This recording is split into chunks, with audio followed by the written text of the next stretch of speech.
ह्रीं अर्हं ळमोचिनाणम्। श्रीमन् आचार्य श्रेष्ठ उमास्वामी देव ग्रंथराज तत्वार्थ सूत्र अध्याय 3 में अधोलोक का वर्णन करते हैं। पहले सूत्र में नरक की 7 पृथ्वियों का वर्णन किया। दूसरे सूत्र में नरक के 7 पृथ्वियों में स्थित 84 लाख बिलों की संख्या का वर्णन किया। अब आचार्य बतलाते हैं नारकियों के लेश्या आदि का क्या स्थिति है। सूत्र नंबर 3 नारका नित्या शुभतर लेश्या परिणाम देह वेदना विक्रिया। नारका नित्या शुभतर लेश्या परिणाम देह वेदना विक्रिया। नारका अर्थात नारकी जीव नित्या हमेशा, कभी कभी नहीं, नित्य हमेशा ही कैसे होते हैं? अशुभतर, अशुभ मतलब अशुभ हो और उसमें भी तर लगा दिया मतलब अत्यंत अशुभ। अशुभतर लेश्या, लेश्या वाले होते हैं। अशुभतर परिणाम, अशुभतर परिणाम वाले होते हैं। अशुभतर वेदना, अशुभतर देह, अशुभतर शरीर वाले होते हैं। और अशुभतर वेदना, अशुभतर वेदना वाले होते हैं।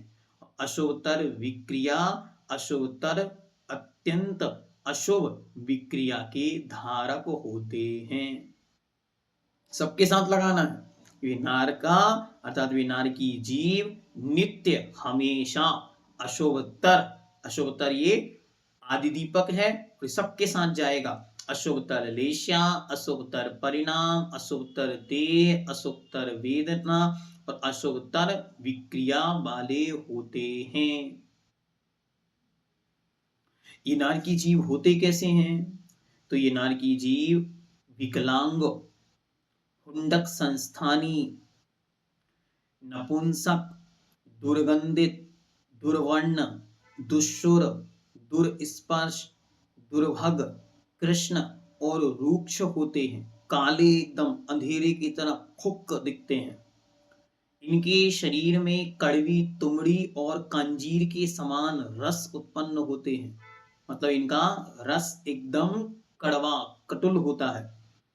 एक नारकी एक समय में एक ही आकार बना सकता है, पर आकार भी विकृत, क्योंकि इनके पास विक्रिया है तो अशुभतर विक्रिया वाले हैं, तो महान विकृत आकार को बनाते हैं। घृणा का स्थान और कुरूप ही बना सकते हैं, अन्न नहीं बना सकते। अब सबसे पहले अशुभतर लेश्या। लेश्या क्या है? आत्म परिणामों में जो योग की निमित्त से जो स्थिति बनती है उसको कहते हैं लेश्या। उसमें त्रियंचों में अशुभ लेश्या में भी कैसी है? अशुभतर लेश्या। तो अशुभतर कृष्ण नील कापोत लेश्या उन नरकों में होती है। और उसका वर्णन सर्वासिद्धिकार आदि ने बहुत विस्तार से किया कि किस नरक तक कौन सी लेश्या होती है। फिर उनका अशुभ परिणाम, परिणाम से यहां क्या लेना? स्पर्श, रस, गंध, वर्ण और शब्द आदि सब कैसे होते हैं? अशुभतर, अशुभतर होते हैं। उनका स्पर्श अत्यंत भयानक। फिर नारकियों का अशुभतर देह होता है। शरीर कैसा होता है? अत्यंत अशुभ। नारकियों का शरीर अशुभ, नाम कर्म के उदय से अशुभ अंगोपांग, अशुभ स्पर्श, अशुभ रस, अशुभ गंध, अशुभ वर्ण और अशुभ सुर वाले विभीत्स, देखने से ही घृणा उत्पन्न हो जाए। फिर अंडज पक्षियों की आकृति वाले होते हैं। उनका संस्थान हुंडक होता है। और हुंडक संस्थान मतलब कोई आकार प्रकार का कोई माप नहीं है, जहां टेढ़ा मेढ़ा जिसको हम लोग बोलते हैं, ऐसा टेढ़ा मेढ़ा उनका शरीर होता है। उनके शरीर क्रूर, भीत्स और भयानक दिखते हैं। यद्यपि उन नारकियों का शरीर वैकृक है, तथापि उनमें उस औदारिक शरीरगत मलमूत्रादिक से अधिक गंदे, भयानक, खकार, मल मूत्र, रुधिर, मज्जा, पीप, वमन, केश, अस्थि, चर्म और विविध सामग्रियां रहती हैं, इसलिए उनके देह को अत्यंत अशुभतर देह कहा जाता है। साधारण अशुभ नहीं, अत्यंत अशुभ। यद्यपि शरीर वैक्रियक है, लेकिन वैक्रियक होने पर भी अशुभतर वैक्रियक होने से मनुष्यों से भी निकृष्टतम सामग्री उनके शरीर में होती है।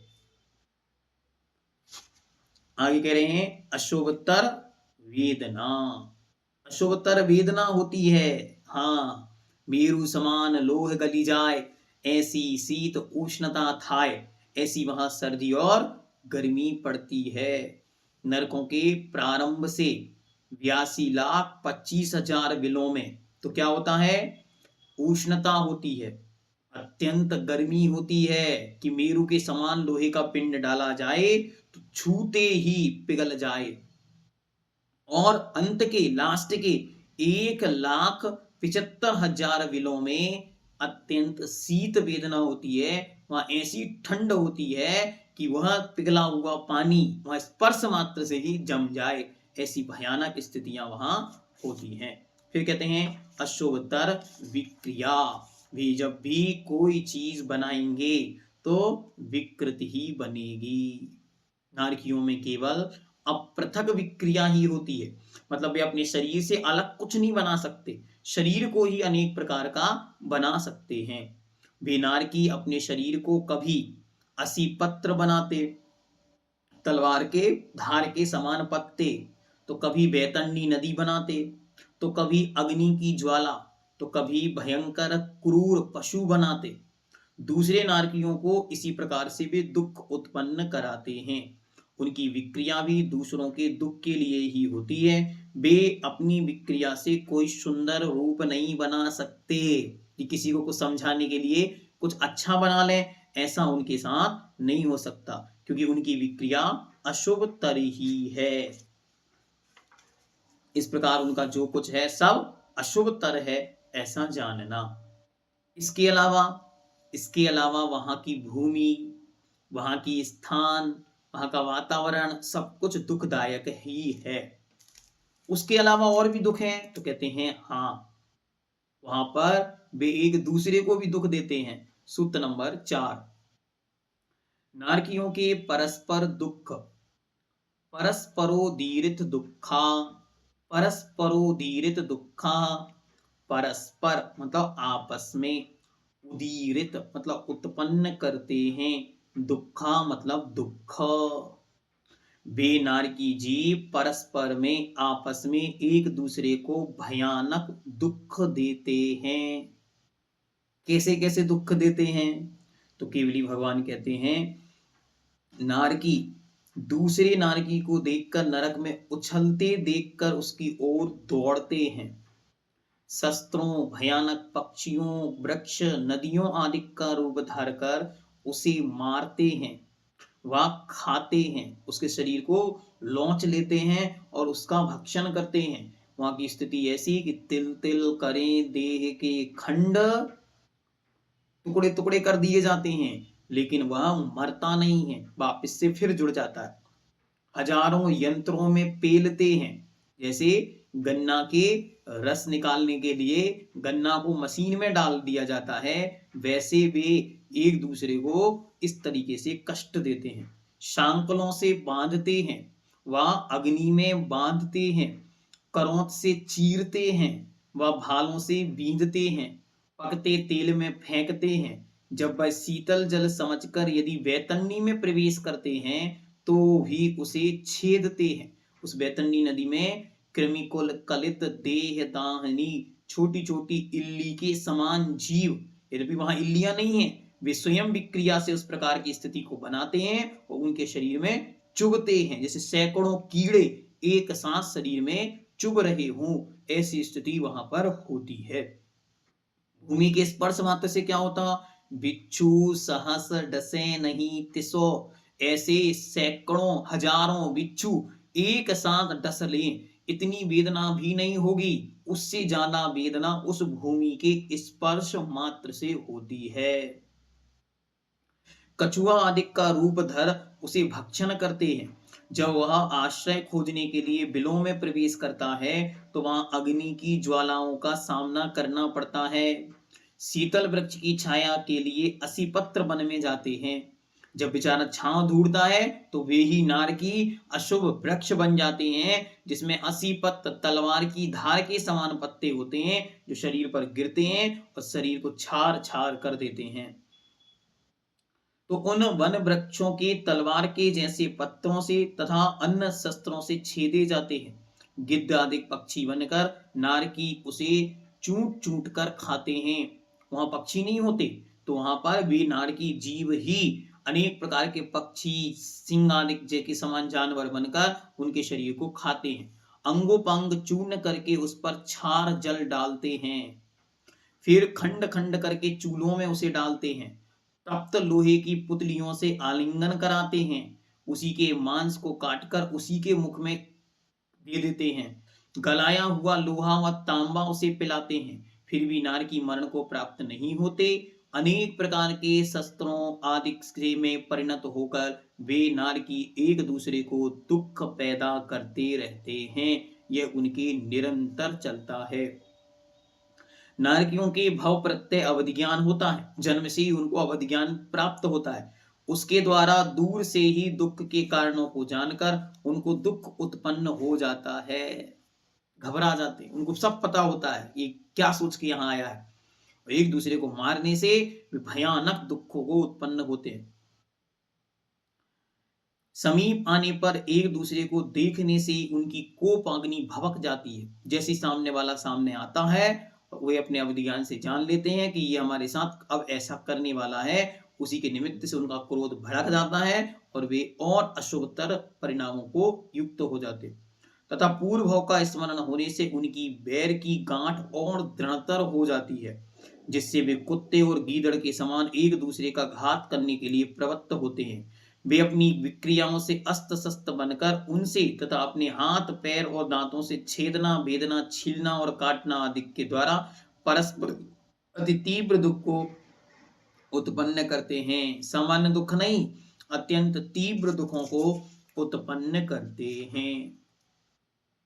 ये तो क्या हो गया? परस्पर। कोई बाहर से भी आता है, कहते हैं हाँ, बाहर से भी लोग आते हैं लड़ाने वाले, घर के ही कम नहीं है, बाहर से भी लोग आके और उनको बहुत अच्छे से समझाते हैं। क्या करते हैं? सूत्र नंबर 5, देव नरकों में असुरकृत जो भवनवासियों में असुर कुमार जाति के देव हैं, उनके द्वारा भी बड़ा अच्छा उनकी व्यवस्था बनाई जाती है।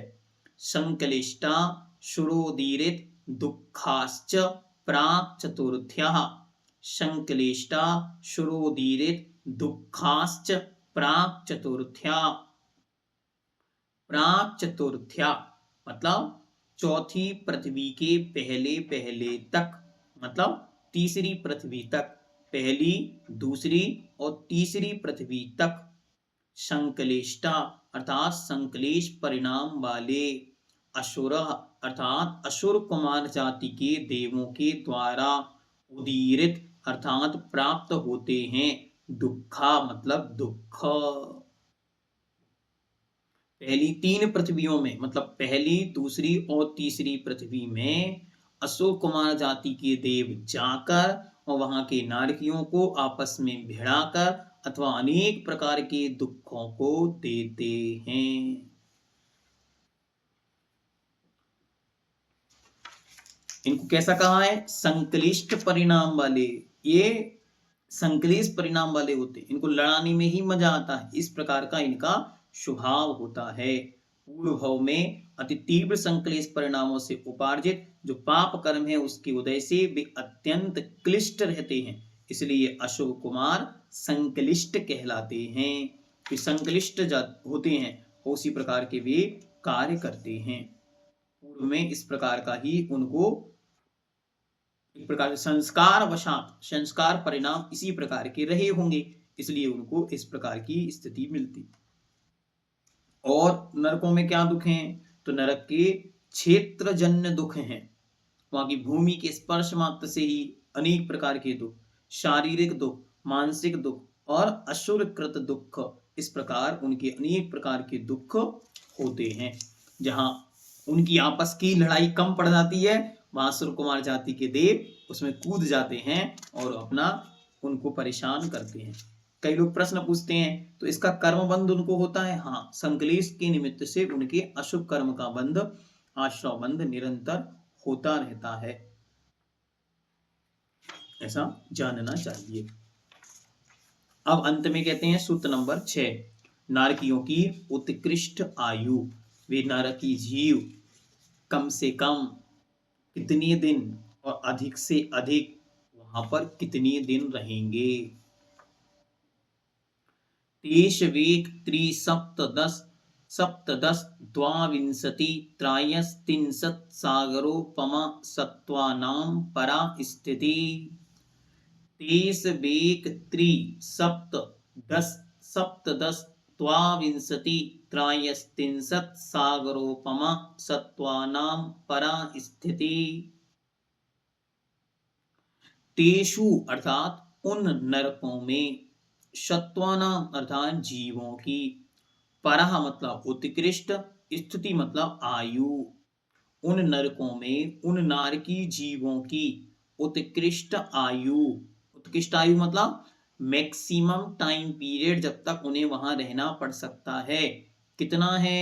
तो कह रहे हैं 1, फिर 3 मतलब 3, फिर सप्त 7, फिर 10 मतलब 10, फिर सप्तदश मतलब 17, फिर द्वाविंशति, द्वा मतलब 2, विंशति मतलब 20 मतलब 22, फिर त्रायस त्रिंशत, त्रायस मतलब 3, त्रिंशत मतलब 30 मतलब 33, सागरोपम अर्थात सागर होती है। सागर एक उपमा मान है, इसलिए उन्होंने उपमा को दिया।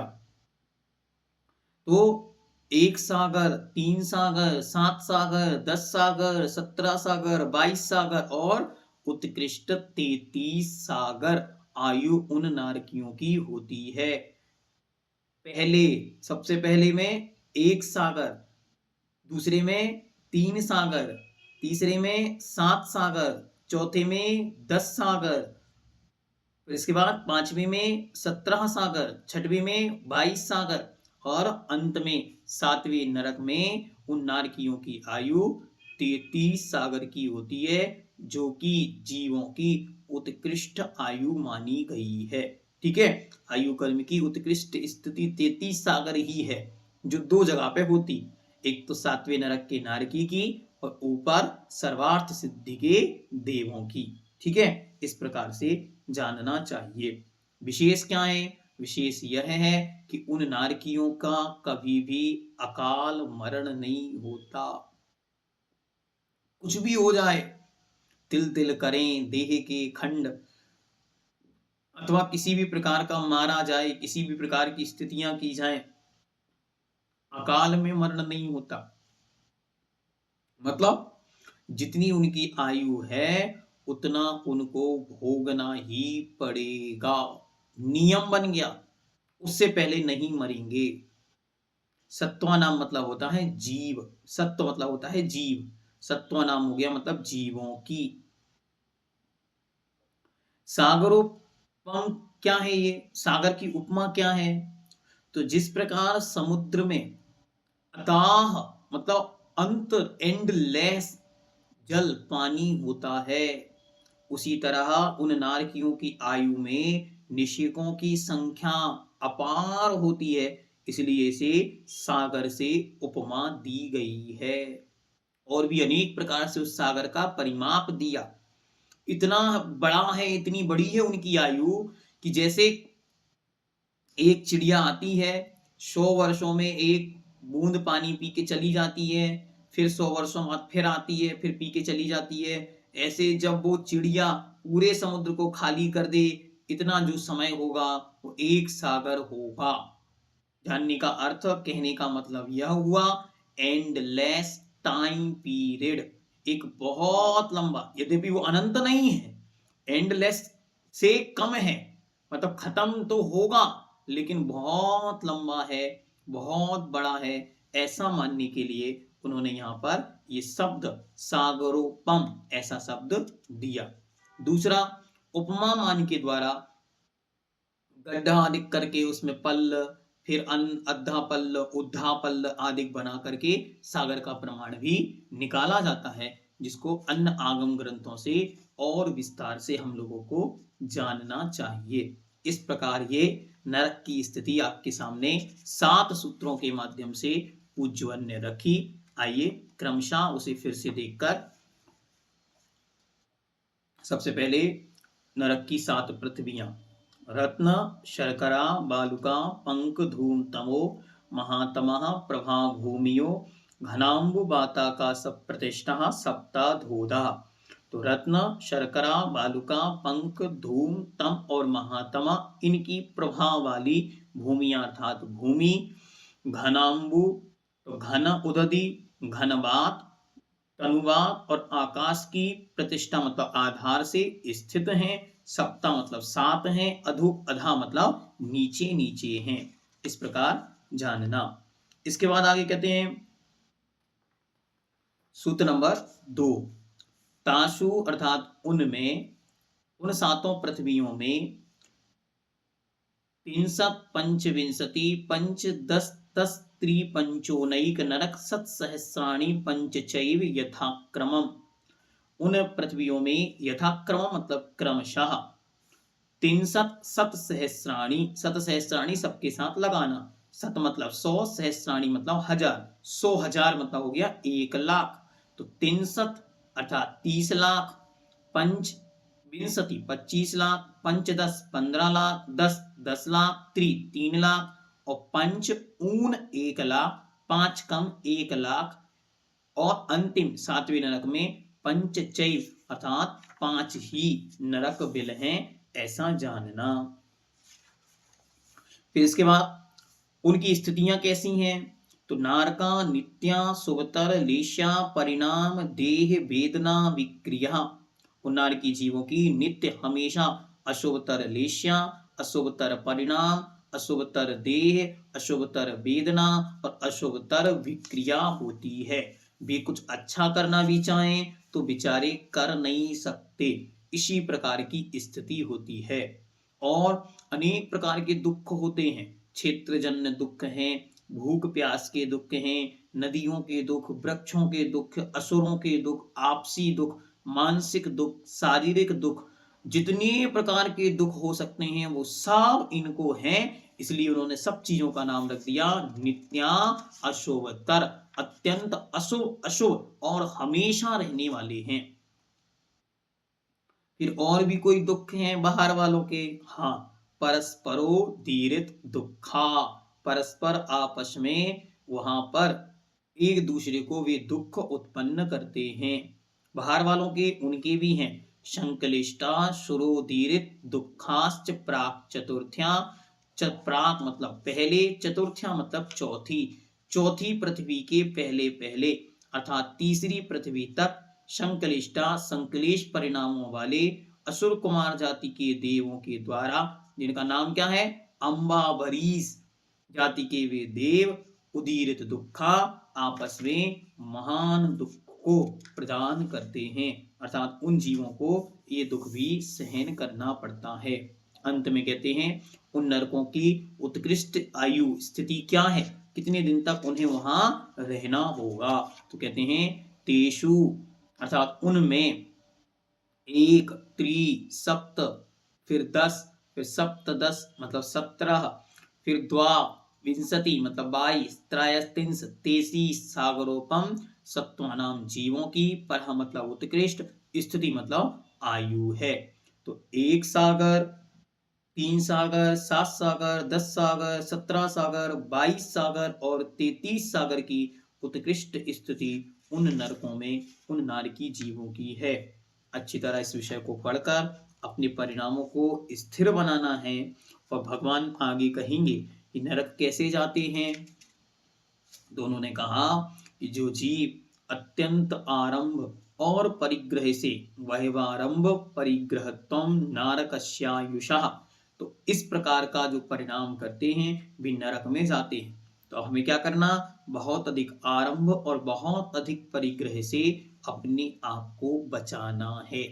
जितना बन सके उतना अपने आरंभ और परिग्रह के प्रति ममत्व कम करना, फिर क्रियात्मक रूप से अपने को कम करना। जितना जितना ये कम होगा उतना उतना इस नरक से बचने का पुरुषार्थ होगा। वास्तविकता में हमारा लक्ष्य तो मुक्ति है, लेकिन अशुभ गति, अशुभ आयु और अशुभ परिणामों से हम बच जाएं, इसलिए ये वर्णन यहाँ पर किया जा रहा है। बहुत सारे लोग सोचते हैं हमें क्या करना है ये सब पढ़ के, हमें तो भगवान बनना है तो सीधे भगवान बने ना। नहीं, कहीं ये आत्मा छोटी सी गलती कर करके फिर से दुर्गति का पात्र ना हो जाए, इसलिए इसके अंदर ऐसी जागृति बनी रहे, बार बार उसे उसी रूप में परिणामों में अच्छी बातें आए, गड़बड़ी ना हो। इसलिए ये सारी चर्चाएं आगम ग्रंथों में पगे पगे बार बार की जाती हैं। विस्तार से और जानने के लिए आप सर्वार्थ सिद्धि जी, राजवार्तिक, त्रिलोकसार, तिलोय पन्नति और एक किताब बहुत अच्छी है आरिका ज्ञानमती माता जी के द्वारा लिखित त्रिलोक भास्कर, इन सब चीजों को भी देख सकते हैं। वहां पर खूब अच्छी तरह इन सब विषयों की चर्चा की गई है। जैनम जयतु शासनम।